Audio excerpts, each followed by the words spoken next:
안녕하세요. 오늘의 사연입니다. 구독과 좋아요 한 번씩 부탁드릴게요. 바로 사연 시작하겠습니다. 제 이름은 문다희이고 2살 연상의 남편과 유치원생 아들이 있어요.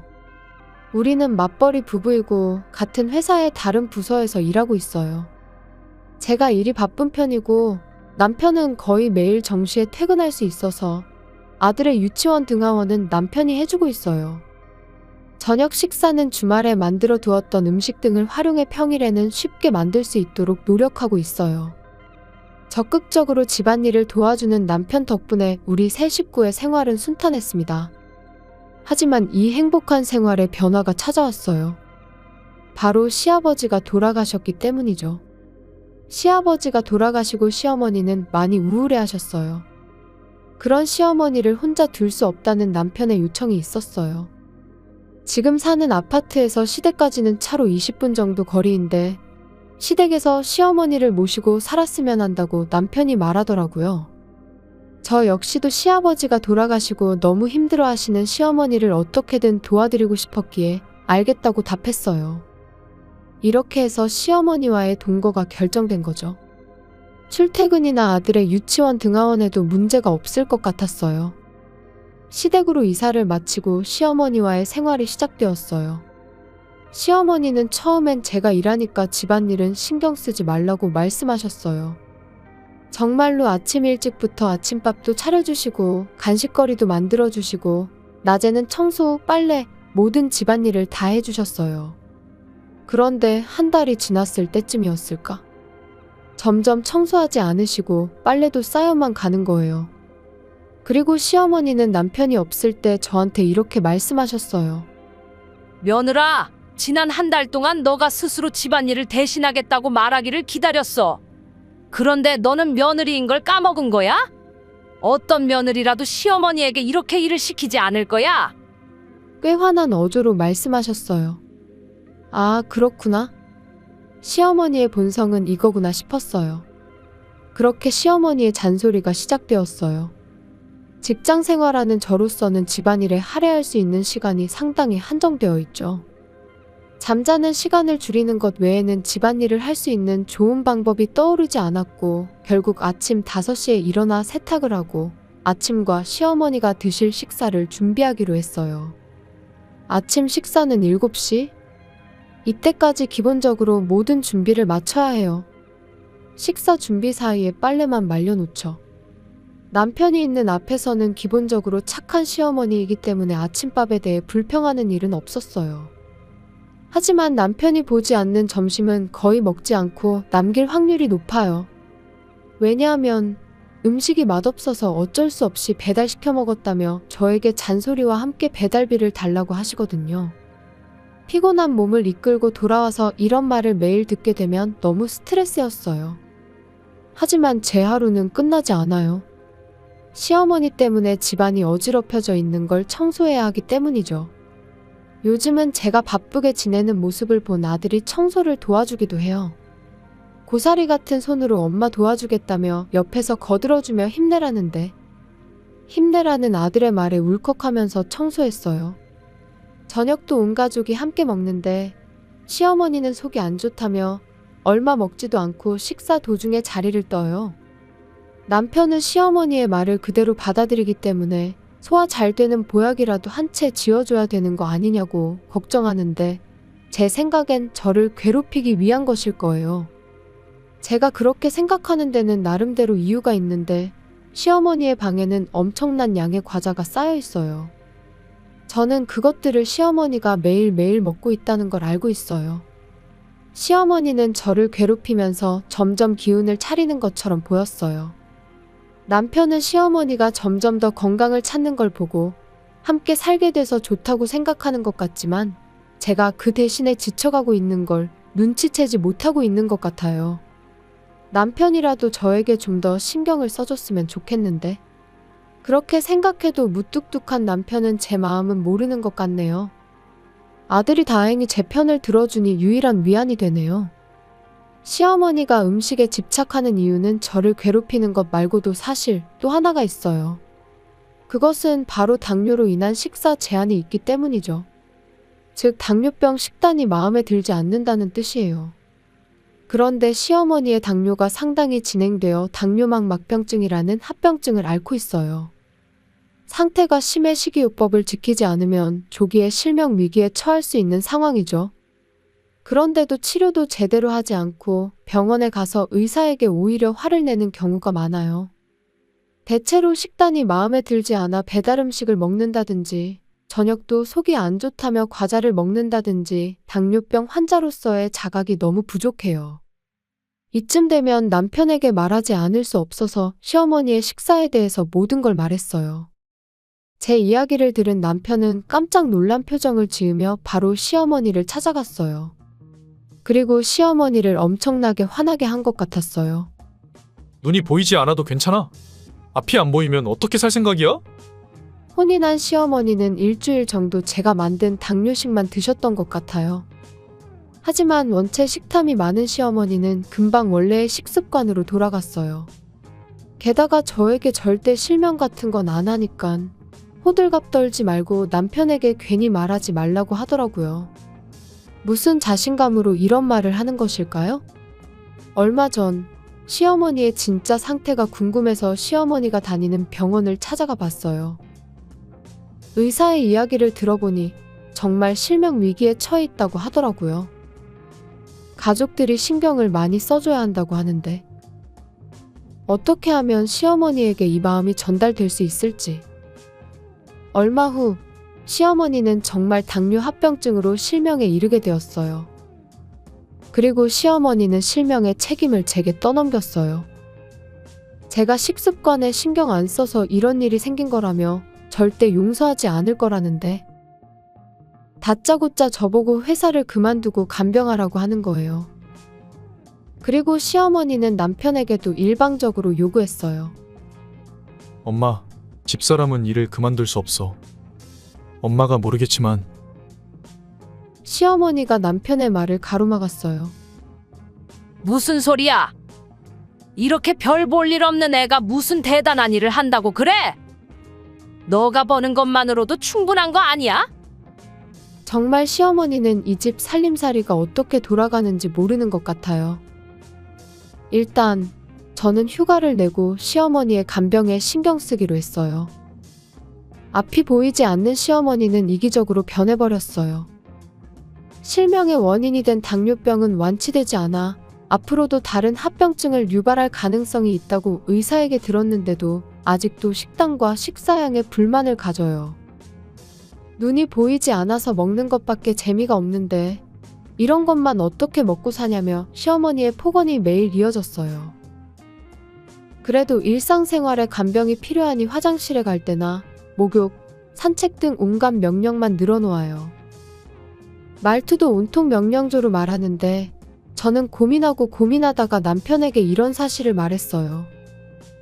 오늘도 식사에 대한 불평만 늘어놓으셨어. 무슨 일을 하든 명령조로 말하시고. 미안해 여보. 내가 당신 일해야 한다고 다시 말해볼까? 그래주면 좋겠어. 이제 간병휴가도 끝나면 어떻게든 해야 하니까. 저는 남편이 시어머니 편이 아니어서 다행이라고 생각했어요. 2주가 지나고 이제 간병휴가도 한계에 다다랐어요. 시어머니는 여전했고 남편이 도우미를 구하려고 한다고 말하자 돈 아깝게 뭐하러 구하냐며 그냥 저보고 계속하도록 해라고 말하는데 남편은 그럴 수 없다고 했어요. 왜냐하면 제가 이 집에서 제일 많이 버는 사람이기 때문이고 이 사실을 알려줬어요. 남편의 대답에 시어머니는 큰 소리로 웃음을 터뜨렸어요. 시어머니는 아들의 말조차 믿지 않고 자신의 망상에 빠져있는 듯했어요. 그리고 저는 내일부터 회사에 복귀하기로 돼 있어서 내일부터는 도우미가 시어머니를 돌봐주는 걸로 정했어요. 시어머니의 기분은 아침부터 최악이었어요. 아침을 먹지 않겠다며 방에 틀어박혀 있다가 점심이 되어서야 겨우 얼굴을 내밀었어요. 점심을 준비하고 먹는 모습을 지켜보고 있는데 갑자기 음식이 담긴 접시를 던져버리는 거예요. 뭐야, 이 밥! 사람이 먹을 수 있는 음식이 아니잖아. 오늘은 짬뽕이 먹고 싶으니까 얼른 배달이나 시켜줘. 시어머니의 건강을 생각해서 점심은 만드는데 이런 말을 들으면 온몸의 기운이 쫙 빠지고 화가 나요. 어머님, 눈 다음으로 귀도 잃고 싶으세요? 라고 시어머니 옆에서 속삭였어요. 시어머니는 깜짝 놀란 표정으로 제 쪽으로 고개를 돌렸어요. 너 도대체 그게 무슨 말이야? 시어머니도 조금은 당황한 듯 물었어요. 저는 실명했는데도 계속 건강관리 안 하면 다음 차례는 귀가 아닐까 싶다고 말했어요. 그러자 시어머니는 눈이 동그래지며 절 이상하게 쳐다보는데 제가 다음엔 정말 더 큰일 날 거라고 했더니 시어머니는 두려움 때문인지 얼굴이 새파랗게 질려버렸어요. 시어머니는 저를 완전히 귀신 보듯 보기 시작했어요. 그리고 남편이 돌아오자 시어머니는 남편에게 할 말이 있다며 바로 자기 방으로 가버렸어요. 배고파하는 아들과 함께 먼저 저녁을 먹고 있는데 시어머니의 방에서 큰 목소리가 들리는 거예요. 며느리가 내 눈뿐만 아니라 귀까지 없애려고 해. 저런 사이코패스 같은 며느리랑 빨리 이혼해. 이러다가 내 몸뚱아리가 남아나질 않겠어? 남편의 목소리는 들리지 않아 알 수 없지만 분명 시어머니를 달래려고 하는 것 같았어요. 하지만 시어머니의 목소리는 계속 들려왔어요. 그러자 남편이 나와서 시어머니의 방문을 쾅하고 힘껏 닫았어요. 그리고 남편이 터벅터벅 우리 쪽으로 오더니 이 집에서 나가자며 짐을 싸라고 했어요. 갑자기 왜 그래? 웬만해서는 화를 잘 안 내는 남편이 이렇게 화를 내는 건 처음이었어요. 이미 엄마에 대한 정은 다 떨어졌어. 당신이 눈을 실명시켰다느니 다음엔 귀를 못 듣게 할 거라고 하는데 그걸 어떻게 듣고 있겠어? 엄마 실명은 완전히 스스로 자초한 결과잖아. 그런데도 그런 말을 하다니. 정신이 이상한 건 지금 엄마야? 저는 화난 남편의 지시를 따르기로 했어요. 최소한의 짐을 챙겨 시댁을 떠나려고 현관에서 신발을 신고 있는데 시어머니가 난간을 잡고 혼자 오셨어요. 너희 지금 어디 가는 거야? 이런 나를 두고 나간다는 게 말이 돼? 사이코패스 같은 며느리만 나가면 되니까 손주랑 함께 이 집에서 살자. 내일이면 도우미가 오니까 이제부터는 그 사람을 의지해요. 우리는 이제 인연을 끊을 거니까. 그렇게 말하고 남편은 현관문을 열었어요. 아직은 조금 쌀쌀한 공기가 현관문을 통해 들어왔어요. 시어머니에 계속 절박하게 외쳤지만 누구의 마음도 움직이지 않는 것 같았어요. 그렇게 우리 세 사람은 시댁을 떠났어요. 그날은 역 앞에 호텔에 묵게 되었어요. 다음 날은 금요일이라 그날 하루만 버티면 주말에 어떻게든 움직일 수 있을 것 같았기 때문이죠. 아침이 되어 저는 오랜만에 회사로 향했어요. 그리고 퇴근을 하고 친정집으로 가기로 했어요. 집이 정해지기 전까지는 친정집에서 신세를 지기로 했거든요. 남편은 오늘부터 시댁에 오기로 한 도우미에게 시어머니의 안부를 물어보기로 했어요. 전화를 걸어보니 역시나 시어머니는 도우미에게 갑질을 많이 하셨다고 해요. 저에게 했던 것처럼 욕설을 퍼붓고 결국은 나가라고 쫓아내버렸다고 해요. 오늘 간 도우미는 첫날이라 이럴 수 있다고 했지만 시어머니의 성격상 계속 저럴 게 뻔해요. 그래도 남편은 시댁에 돌아갈 생각은 절대 없다고 했어요. 언젠가 정말 시어머니를 돌봐줄 사람이 없어지면 시설에 입소하는 것도 고려하고 있다네요. 시설에 들어가면 식사도 제대로 된 당뇨식도 나오고 그 이상의 식사는 더 이상 할 수 없게 되니 일석이조라고 하더라고요. 저는 시어머니의 친아들인 남편이 그렇게 해도 좋다고 하면 따를 수밖에 없는 거죠. 시어머니에 대한 애정 따위는 이미 다 떨어졌으니까요. 그 후에 시어머니는 남편의 생각대로 새로 오는 도우미마다 갑질로 괴롭혀서 도우미 구하는 게 점점 힘들어지고 있어요. 당연히 당뇨용 식단을 섭취할 리도 없고 혈당 수치도 계속 높게 유지하고 있다고 해요. 의사가 이대로 가다가는 다른 합병증 증상도 나타날 거라는데. 하지만 우리 가족이 시어머니를 볼 일은 앞으로 절대로 없을 거예요. 남편은 이미 시어머니가 들어갈 시설도 알아보고 있고 상담도 받는 중이에요. 한편 우리는 새 집으로 무사히 이사할 수 있었어요. 물론 시어머니께는 이사한 곳을 알려드리지 않았어요. 실명했다고 해도 이 집 주소를 알려주면 택시 등을 이용해서 올 수 있기 때문이죠. 저와 아들은 시어머니와 완전히 떨어져서 생활하고 있고 정신적으로도 안정되었어요. 일도 예전처럼 잘 해낼 수 있게 되었고요. 시어머니와 함께 살았던 몇 달은 악몽을 꾼 것 같은데 이제는 별로 기억조차 나는 게 없다는 게 솔직한 심정이에요. 앞으로는 남편과 아들과 함께 행복한 일상을 보내고 싶네요. 시청해주셔서 감사합니다. 그럼 다음 영상에서 다시 뵙겠습니다. 안녕하세요. 오늘의 사연입니다. 구독과 좋아요 한 번씩 부탁드릴게요. 바로 사연 시작하겠습니다. 제 이름은 김채희고 2살 연상의 남편과 초등학교 1학년이 되는 아들과 함께 3인 가족이에요. 우리 부부는 사내 결혼을 했어요. 결혼 후에도 같은 직장에 다녔었는데 몇 년 전 이직해서 다른 회사에서 재택근무로 일하고 있어요. 아들과의 시간을 많이 보낼 수 있는 좋은 직장으로 이직했다고 생각해요. 그리고 재택근무의 장점은 출퇴근 시간이 없다는 거예요. 이전 직장은 편도 30분씩 출퇴근을 했기 때문에 매일 1시간씩 시간을 아낄 수 있게 된 거죠. 그 시간만큼 집안일을 신경 쓸 수 있게 된 것도 큰 장점이에요. 남편도 매일 청소도 깔끔하게 하고 밥도 정성스럽게 먹을 수 있어서 행복하다고 말해줘서 정말 이직하길 잘했다는 생각을 했어요. 하지만 이렇게 좋았던 우리 부부관계는 조금씩 변해갔어요. 처음에는 사소한 것부터 변했던 것 같아요.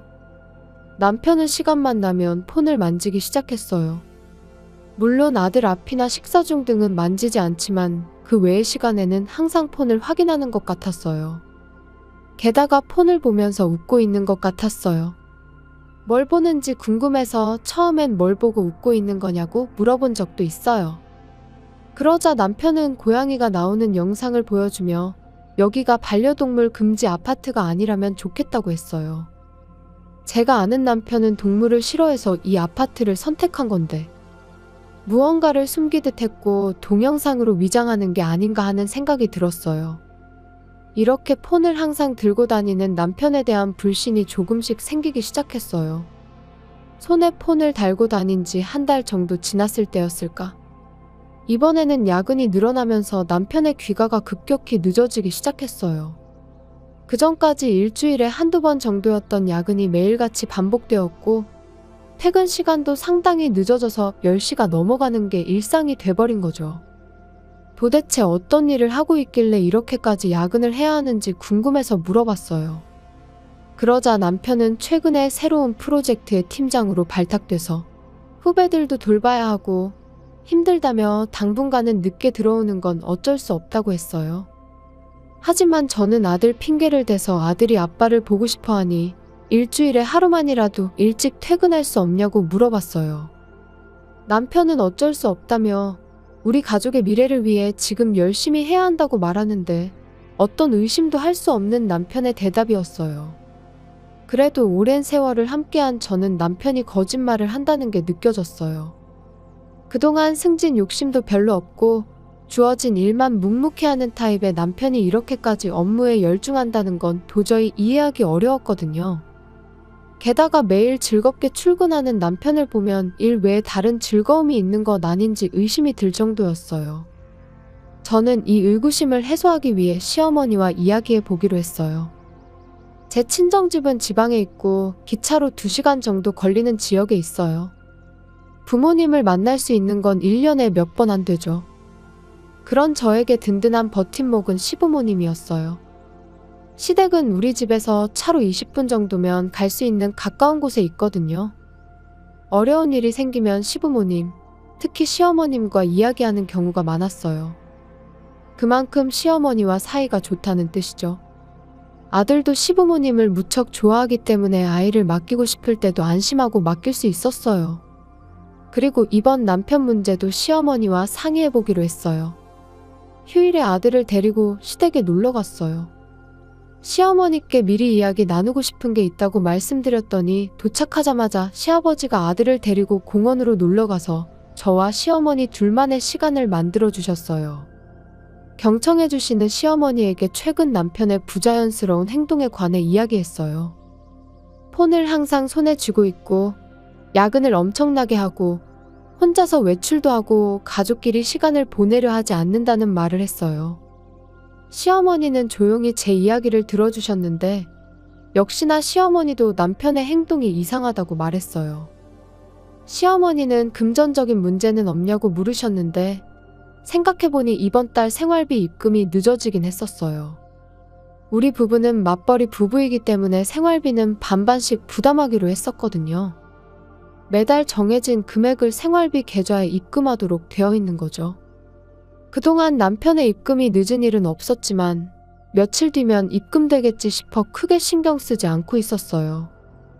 며느라, 생활비까지 늦게 주면 더 의심해봐야지. 아들을 믿고 싶지만 그렇다고 무턱대고 맘 놓고 믿고만 있을 수 없잖아. 시어머니 말씀이 맞다고 생각했어요. 그동안 저는 남편에게 너무 너그러웠던 것 같아요. 저는 시어머니에게 정말 어렵겠지만 엄마와 아들로서 남편에게 이야기 좀 해주면 안 되냐고 부탁을 드렸고 시어머니는 알겠다며 걱정 말라고 하셔서 도움을 받기로 했어요. 이렇게 해서 우선 시어머니가 남편에게 주의를 시키기로 됐어요. 하지만 이것이 역효과로 끝날 줄은 전혀 예상하지 못했는데 일주일 후 시어머니가 남편에게 주의를 준 것 같았어요. 남편은 시댁에서 돌아와서 잔뜩 인상을 쓰더니 곧 저에게 화를 내기 시작했어요. 너 엄마한테 뭘 말했어? 내가 열심히 일하는 걸 그렇게 못 믿어? 생활비 입금도 일이 바빠서 늦어졌을 뿐인데 그런 얘기까지 다 하고 이 나이에 엄마한테 그런 잔소리를 듣게 해야겠어? 남편의 고함에 저는 아들에게 자기 방에 있으라고 했어요. 남편의 화는 멈추지 않았고 승진할지도 모르는 이런 중요한 시기에 이런 더러운 기분이 들게끔 해야만 했냐고 말했어요. 아마 남편은 제 사과를 기다리는 것 같았어요. 하지만 저 역시 지난 몇 주 동안 남편 때문에 쌓여있던 감정이 많았어요. 나한테 소리 지르기 전에 행동부터 똑바로 해. 나는 어머님에게 사실대로 말했을 뿐이야. 어머님도 당신이 이상한 것 같다고 하셨는데 내가 오히려 화를 내야 하는 상황 아니야? 남편은 자기를 이런 식으로 생각하고 자기를 믿지 못할 거면 이 집에서 나가라고 했어요. 무슨 소리야? 월세는 나도 반 내고 있잖아. 근데 나보고 나가라고. 그렇게 못해. 남편은 씩씩거리며 자기 방으로 돌아갔어요. 이때부터 남편과의 냉전이 시작되었어요. 그날을 기점으로 저와 남편의 대화는 거의 사라졌죠. 남편이 식사를 준비해도 먹지 않으니 언제부턴가 밥도 하지 않게 되었어요. 남편은 아침 일찍 나가서 밤늦게 돌아오는 것 같았어요. 왜냐하면 저는 남편이 돌아오기 전에 먼저 잠자리에 들기 때문에 정확하게 잘 몰라요. 저는 아들이 외로움을 탈까봐 시댁에 가는 횟수를 늘렸어요. 그리고 시어머니는 남편의 행적을 조사해보는 게 어떻겠냐고 제안했어요. 여러 가지 의심스러운 점이 있지만 우리끼리 조사하기에는 무리가 있었거든요. 시아버지께서도 조사 비용을 어느 정도 부담해 주신다고 하셔서 탐정의 남편에 대한 조사를 의뢰해 보기로 했어요. 아무것도 발견되는 게 없고 정말 남편이 일에 몰두하고 있다면 저는 진심으로 사과를 해야겠다고 생각했는데 그러던 어느 날 집에서 일하고 있는데 학교에서 연락이 왔어요. 아들이 고열로 쓰러졌다는 거예요. 바로 데리러 가서 집으로 데려왔더니 열이 40도에 육박하는 고열이 났어요. 병원에 데려갔다가 밤늦게까지 간호하고 있는데 남편이 막 돌아왔어요. 남편의 얼굴은 정말 오랜만에 보는 거였어요. 남편은 이 시간까지 깨어있는 저를 보고 놀라며 왜 이 늦은 시간까지 깨어있느냐고 물었어요. 저는 아들이 열난다고 짧게 대답했어요. 당연히 남편은 아들을 걱정할 줄 알았는데 자기한테 옮기지 말라는 말만 하고선 자기 방으로 들어갔어요. 아들이 고통스러워하고 있는데 그런 말밖에 하지 않다니. 아들의 열은 3일 만에 내려갔고 학교에 갈 수 있게 되었어요. 하지만 그 열은 고스란히 제게 옮아 저도 머리에 열이 나기 시작했어요. 남편은 제 침대 옆에 대야를 들고 나타났어요. 혹시 간호라도 해주려는 건가? 제 기대는 곧바로 사라져버렸어요. 남편은 들고 있던 대야에 담긴 얼음물을 제 얼굴에 뿌렸거든요. 고열에는 얼음물이 효과가 좋아. 고맙단 말은 안 해도 돼. 그렇게 말하고 남편은 회사로 출근했어요. 그 광경을 지켜보던 아들에게 저는 학교에 가라고 하고 저는 물에 젖은 침대를 정리했어요. 남편도 같이 옮았으면 좋았을 텐데. 그런 저주를 중얼거리며 저는 어느새 잠이 들어 있었어요. 정신을 차려보니 정오가 넘은 시간이었어요. 체온을 재보니 이미 평상시 체온으로 내려가 있었어요. 제 회복력이 얼마나 빠른지 웃음이 나올 정도로 놀랐어요. 일어나서 뭐라도 먹을 준비를 하고 있는데 시어머니한테서 연락이 왔어요. 탐정 조사 결과가 나온 거였죠. 시어머니는 미안하다는 말과 함께 저녁에 우리 집에 방문하겠다고 했어요. 저녁이 되자 웬일인지 남편한테 메시지가 왔어요. 우리 때문에 감기에 걸렸다며 집에 바로 온다는 거였죠. 그래서 저는 아침에 남편에게 당한 일이 떠올라 시어머니가 가져온 조사 결과와 함께 좋은 생각이 떠올랐어요. 남편이 돌아오기 전에 시어머니가 우리 집에 도착했어요. 탐정 조사 결과를 보여주시는데 역시나 생각하는 그대로였어요. 이건 부부가 함께 의논을 해야 할 문제라고 생각이 들어 아들을 시어머니에게 맡겼고 시어머니는 아들과 근처 패밀리 레스토랑으로 가셨어요. 그 후 남편이 집으로 귀가했어요. 열이 많이 났는지 얼굴이 새빨갛게 달아올라 있었어요. 곧바로 침대에 눕는 남편. 잠이 들기 직전이라 저는 그 틈을 타서 남편 방에 얼음물 20잔을 준비했어요. 남편을 흔들어 억지로 깨웠어요. 자, 이제부터 남편에 대한 신문을 시작하는 거죠. 당신? 우리한테 숨기는 거 없어? 뭘 숨겨? 나 지금 감기에 옮아서 열나는 거 안 보여? 남편의 말이 끝나자 저는 얼른 얼음물 한 잔을 남편에게 뿌렸어요. 열이 날 땐 얼음물이 좋다고 했지? 지금부터 내 질문에 대답 못하거나 거짓말하면 얼음물 맞을 줄 알아. 남편은 공포에 질린 얼굴로 쳐다봤어요. 당신 바람 피우고 있어? 남편은 아니라고 말하길래 즉시 두 번째 얼음물을 남편에게 끼얹었어요. 여대생이랑 바람 피우는 거 모르는 줄 알아? 남편은 절대 아니라고 잡아떼길래 세 번째 얼음물을 남편에게 끼얹었어요. 총각이라고 거짓말했지?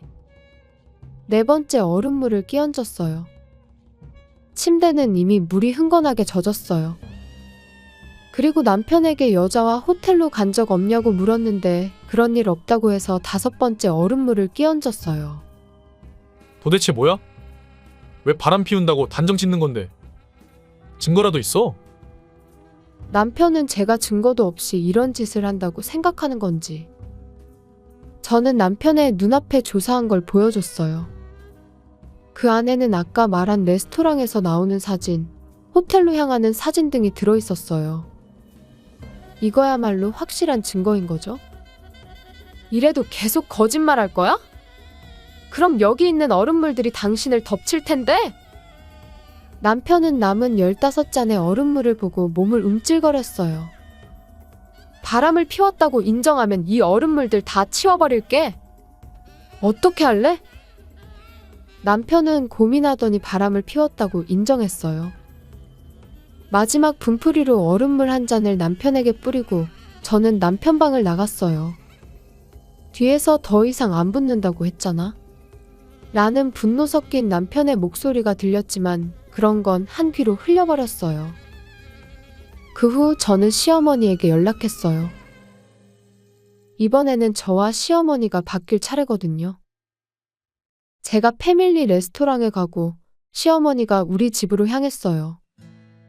그로부터 1시간이 지났을 때 시어머니의 부름을 받고 집에 가보니 남편이 반쯤 혼이 나가 있었어요. 시어머니에게 꽤 혼났나 보더라고요. 하지만 이제부터가 진짜 시작이에요. 남편은 제가 준비한 이혼신고서에 사인을 해줬어요.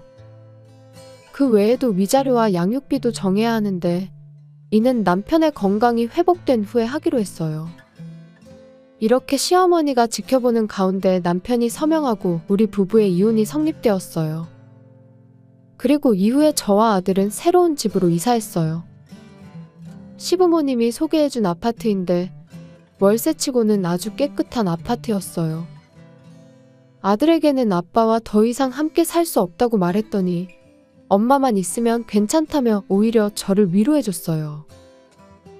그리고 남편의 위자료와 양육비 지급은 시부모님이 지켜보는 가운데 결정되었기 때문에 제가 청구한 금액대로 받을 수 있었어요. 바람 피운 상대는 여대생이었지만 바람을 피운 건 틀림없는 사실이기 때문에 위자료 청구도 여대생에게 확실히 해줬어요. 물론 총각이라고 거짓말을 한 걸 고려해서 금액을 제시했고요. 그 후의 이야기인데 남편은 상간녀 부모님께 고소당했다고 하더라고요. 데이트 어플로 쉽게 만난 상대에게 총각이라고 거짓말하고 사귀었던 남편은 많은 걸 잃게 된 거죠. 남편에게 속았던 여대생은 인터넷에 남편의 얼굴을 공개했다고 해요. 이를 본 남편의 직장 동료가 상사에게 보고해서 남편은 바로 회사에서 해고당했다고 들었어요. 총각인 척 행세하다 직장도 잃고 지금은 일용직일을 하며 하루하루를 살아가고 있다고 합니다. 반면 우리는 시부모님과 좋은 관계를 유지하며 잘 지내고 있어요. 저는 재택근무 일을 계속하고 있고 아들과 함께하는 시간도 잘 보내고 있어요. 아빠가 없는 만큼 외롭지 않도록 열심히 노력하려고 해요. 지금은 시부모님과 함께 아들의 성장을 지켜보는 것이 가장 큰 즐거움이 되었네요.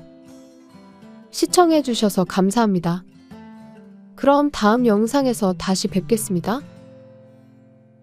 안녕하세요. 오늘의 사연입니다. 구독과 좋아요 한 번씩 부탁드릴게요. 바로 사연 시작하겠습니다. 제 이름은 이혜윤이고 30대 회사원이에요. 1살 연상의 남편 김재혁과 직장에서 만나 6년 전에 결혼했어요. 현재는 6살 된 딸 은비와 셋이서 살고 있어요.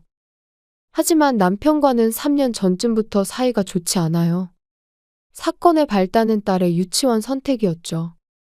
남편과 저는 의견이 달라 조금 다툼이 생겼어요. 남편은 딸이 영어를 잘했으면 좋겠다며 영어 수업이 있는 유치원을 원했지만 저는 잘 먹고 잘 놀 수 있는 유치원을 원했어요. 그래서 남편에게 딸이 어릴 때에는 공부 같은 거 모르고 그냥 신나게 놀았으면 좋겠다고 말했는데 남편은 영어를 재밌어 할 수도 있다면서 보내보지도 않고 판단하지 말라며 영어 유치원에 보낼 거라고 했어요. 결국 충분히 논의되지 않아 남편이 원하는 유치원에 다니게 되었는데 입학하고 나서부터가 더 힘들었어요. 딸이 다니는 유치원에는 남자 교사가 없어 행사가 있을 때면 참여 수업이라는 명목으로 아빠에게 도움을 요청하는 경우가 많았어요. 처음에는 그 정도쯤이야 라며 대수롭지 않게 생각했지만 생각보다 잦은 행사에 계속 참여하다 보니 지겨워졌나 봐요. 딸이 아빠가 와줬으면 해서 남편에게 매번은 아니더라도 한 달에 한 번 정도는 참여해줬으면 한다고 말했는데 남편은 알겠다고 말로만 말할 뿐 실제로는 행사에 참여하지 않았어요. 나중에는 유치원 이야기만 나오면 싫은 표정을 지었고 딸이 보는 아빠의 모습은 소파에 늘어져 쉬거나 잠만 자는 사람이 된 거죠. 게다가 요즘은 귀가 시간도 밤 늦은 시간이 잦아 대화하는 횟수가 줄고 있었어요. 그래도 우리는 유치원과 관련된 것 외에는 나름대로 대화를 어떻게든 했고 남편이 마음만 먹으면 둘만의 시간을 보낼 수 있었기 때문에 아직은 관계 회복이 가능하다고 생각했어요. 그런 나날을 보내던 저는 얼마 전부터 속이 울렁거리는 듯한 메스꺼움과 감기 같은 증상으로 컨디션이 좋지 않았어요. 처음에는 컨디션 난조인 줄 알았는데 이렇게 며칠 동안 컨디션이 좋지 않은 것도 흔치 않은 일이었어요. 설마 라고 생각하며 약국에서 임신 테스트기를 구입해 집에서 검사를 해보니 2줄이 나왔어요. 생전 처음 있는 일도 아니었고 새 생명이 내 안에 들어왔다는 사실에 진심으로 기뻤던 저는 집에 돌아온 남편에게 둘째를 임신했다고 말했어요. 하지만 남편의 반응은 제가 생각했던 것과는 달리 어딘지 모르게 당황스러운 표정이었어요. 정말 임신했어? 확실한 거 맞아? 아직 테스트기로만 검사한 거라 100% 장담하진 못하지만 느낌상 맞는 것 같아. 그거 정말 믿어도 돼? 왜 계속 묻는 거야? 내가 임신한 게 기쁘지 않을 이유가 있어? 아니, 그런 게 아니라 은비와의 나이 차이 때문이야. 6살 나이 차이면 육아 기간도 길어지고 입학 시기가 겹칠 수도 있잖아. 그런 걸 걱정하고 그래. 다른 것도 걱정되는 게 있어? 아니야. 일단 내 얘기는 접어두고 정말 임신한 건지 병원에 확인하러 가보자. 알겠어. 일단 확실하게 하는 게 좋지. 이번 주에 휴가 내서 병원 갔다 올게. 나도 같이 갈게. 걱정도 되고. 남편의 말에 따라 저는 은비를 낳을 때 다니던 병원에 예약했어요. 그때 선생님이라면 이번 출산도 안심하고 맡길 수 있을 것 같았기 때문이죠. 우리는 딸을 유치원에 보내고 둘이서 산부인과로 향했는데 5년 전과 마찬가지로 병원은 북적거렸어요. 혈액검사 등 검사를 마치고 남편과 이야기를 나누며 진료를 기다리는데 젊은 간호사가 말을 걸었어요. 이혜윤님, 잠시 시간 괜찮으세요? 네, 드디어 진료인가요? 진료실에는 저도 들어갈 수 있는 거죠? 아니요. 우선 산모님만요. 일어서려는 남편을 마다하고 간호사는 저만 휴게실로 안내했어요. 간호사는 아직 20대 초반 정도의 젊은 사람이었어요. 딸을 출산한 5년 전에는 없었을 거예요. 휴게실에 들어가 마주 앉은 뒤에도 간호사는 뭔가 당황한 기색이 역력했어요. 그런 모습에 저는 검사 결과가 좋지 않은 건가? 라는 생각이 들었어요. 그래서 간호사에게 검사 결과 때문에 그런 거냐고 물었는데 간호사는 그것과 별개로 대화를 나누고 싶다고 했어요. 아니요. 그것 때문이 아니라 아까 함께 계신 분은 남편분이신가요? 그녀는 겨우 말을 꺼냈다는 느낌이었어요. 네, 맞아요. 제 남편인데요? 남편이라고 하면 결혼을 하신 거죠? 맞는데 그건 왜 물어보세요? 제 남편이 무슨 문제라도 있나요? 조금 궁금한 게 있어서요. 제가 5년 전에도 이 병원에서 딸을 낳았으니 접수처에서 일하시는 분에게 물어보면 제 남편에 대해 궁금한 거 알 수 있을 것 같은데요. 뭔가 캐묻는 것 같아 불편해진 저는 짜증을 감추지 않고 말했어요. 하지만 간호사는 저보다 더 짜증이 난 듯이 더 강한 어조로 말하기 시작했어요. 지금부터 제가 말하는 건 산모님께서 꼭 알아주셨으면 해서 말씀드리는 거예요. 알아주셨으면 한다고요? 지금 당장 그 사람과 이혼하세요. 뭐라고요? 그게 무슨 소리예요? 죄송합니다만 그 사람과는 이혼하는 게 좋다고 저는 생각해요. 여보세요. 지금 제정신으로 하는 말이에요? 저 정신 멀쩡해요. 다만 산모분과 아이를 생각하면 도저히 가만히 있을 수 없었어요. 알겠어요. 제가 이해할 수 있도록 차근차근 말해주시면 안 될까요? 간호사의 이야기는 이러했어요. 한 달 전까지만 해도 다른 산부인과에서 근무했었다고 해요. 그곳에서 출산했던 부부. 아니, 정식으로 혼인신고를 하지 않은 커플이었다고 하는데 그 남자가 제 남편인 것 같고 아버지로서 출산을 함께 했다는 거예요. 이름도 똑같고 나이도 체격도 비슷하고. 한 달 전에 만났을 때 첫째라고 했는데 분만실에서 마사지도 해주고 음료수에는 빨대를 꽂아 마시게 하고 통증을 완화시켜주는 등 매우 잘 도와줘서 처음부터 능숙할 수 있는 사람도 있구나 라고 느꼈거든요. 그런데 그렇게 헌신적으로 함께 하시는데 여성분과는 아직 혼인신고 안 하셨다고 하셔서 굉장히 인상 깊어서 제가 또렷이 기억하고 있어요. 저는 간호사에게 이런 것 때문에 이혼하라고 한 거냐고 물었고 간호사는 본인 전 남편이 바람 피우는 바람에 결혼 생활이 얼마 전 파탄 났다며 저보고 진실을 꼭 알고 있으라고 했어요. 전혀 예상하지 못한 이야기라 일단 알겠다고 하고 나머진 혼자 생각해보겠다고 하니 간호사는 서둘러 자리를 떴어요. 간호사와 이야기를 나눈 후 제가 얼마나 표정이 안 좋았는지 남편은 괜찮냐고 연신 물어봤어요. 하지만 다정한 말에도 저는 왠지 모르게 기분이 나빴어요. 이후 진료를 마친 우리는 딸을 유치원에서 픽업해 집으로 돌아왔어요. 그리고는 남편에게 입덧이 너무 심해 힘들다고 딸을 데리고 친정집에 당분간 가 있겠다고 말하고 짐을 싸고 친정집으로 갔어요. 그리고 지인이 근무하는 흥신소를 통해 여성의 신원 조사를 의뢰하기로 했어요. 간호사의 말만으로는 남편이 바람을 피우고 있다는 확실한 증거가 될 수 없잖아요.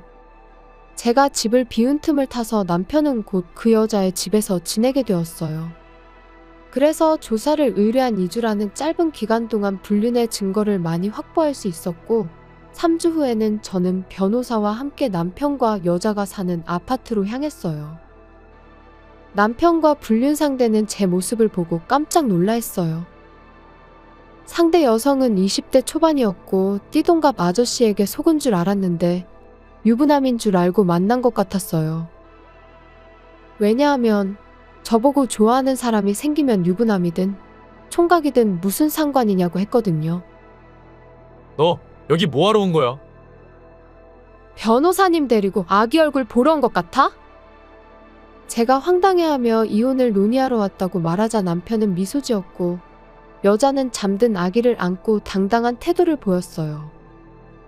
남편은 계속 저한테 이혼하고 싶다고 말하고 싶었는데 다 들킨 마당에 전부 다 말하겠다며 2년 전부터 상간녀와 사귀기 시작했고 지난달에 아이가 태어났다고 했어요. 아이가 태어나기 전에 이혼하려고 했는데 괜히 머뭇거렸다며 이 여자한테는 자기밖에 없으니 능력 있는 저는 혼자서 아이 키울 수 있으니 남편은 상간녀한테 가겠다고 했어요. 그런데 말이야. 이쪽은 아이가 태어난 지 아직 얼마 안 됐으니까 위자료는 감액해 줄 수 있겠지? 왜 내가 위자료를 감액해줘야 해? 너가 먼저 이혼하고 싶다고 말했으니까 당연한 거 아니야? 차라리 위자료 없이 재산 반씩 나눠서 끝내는 게 어때? 남편의 능청스러운 발언에 저와 변호사는 서로 얼굴을 붉혔어요. 나한테는 은비와 뱃속에 아이도 있잖아. 위자료만으로 끝이라고 생각해? 그리고 그 여자의 아이는 은비와 지금 뱃속의 아이와 남매가 되는 거잖아. 불쌍하다고 생각하지는 않아? 내가 왜 그런 죄책감에 시달려야 해? 죄책감이라는 단어를 쓰는 남편에게 남은 적마저 떨어졌어요. 너무나 무책임한 모습에 위자료도 감액 없을 거고 양육비도 제대로 청구하겠다고 으름장을 놨어요. 한 가정을 망가뜨린 책임을 지게끔 하고 싶었거든요. 그리고 남편에게 앞으로 변호사를 통해서 이야기하라고 하고 자리를 떴어요. 이후 남편은 위자료 3,500만 원과 두 자녀의 양육비를 월 90만 원씩 20년간 받기로 했어요. 상간녀에게는 유부남과의 불륜으로 아이를 낳았기 때문에 이쪽에도 3천만 원을 청구했어요. 그녀는 모아둔 돈이 없으니 분할로 주고 싶다고 했지만 서로 빨리 끝내는 게 낫지 않겠냐고 말했더니 어디선가 빌려서 주더라고요. 남편이 바람피운 사실은 회사에도 소문이 난 것 같은데 양육비를 계속 줘야 하니 손가락질을 받으면서도 그만둘 수 없어 일은 계속하는가 보더라고요. 뭐 그렇게 오래가진 못하고 그만둘 것 같지만 그렇게 되면 여자도 지금보다 더 힘들어질 테고 뿌린 대로 거두는 거겠지요. 저는 현재 뱃속의 생명을 키우며 딸과 함께 살고 있어요. 뱃속의 아이가 여자임을 알게 된 딸은 매일같이 빨리 태어나라고 말하고 여동생 이름은 자기가 지을 거라고 들떠 있어요. 벌써 언니가 된 것처럼 행동하는 모습을 볼 때마다 뱃속의 아이도 첫째처럼 밝고 씩씩하게 자랐으면 좋겠다는 생각이 드네요. 지금은 세 식구가 함께 살 수 있는 날이 오기만을 손꼽아 기다리는 중입니다. 시청해주셔서 감사합니다. 그럼 다음 영상에서 다시 뵙겠습니다.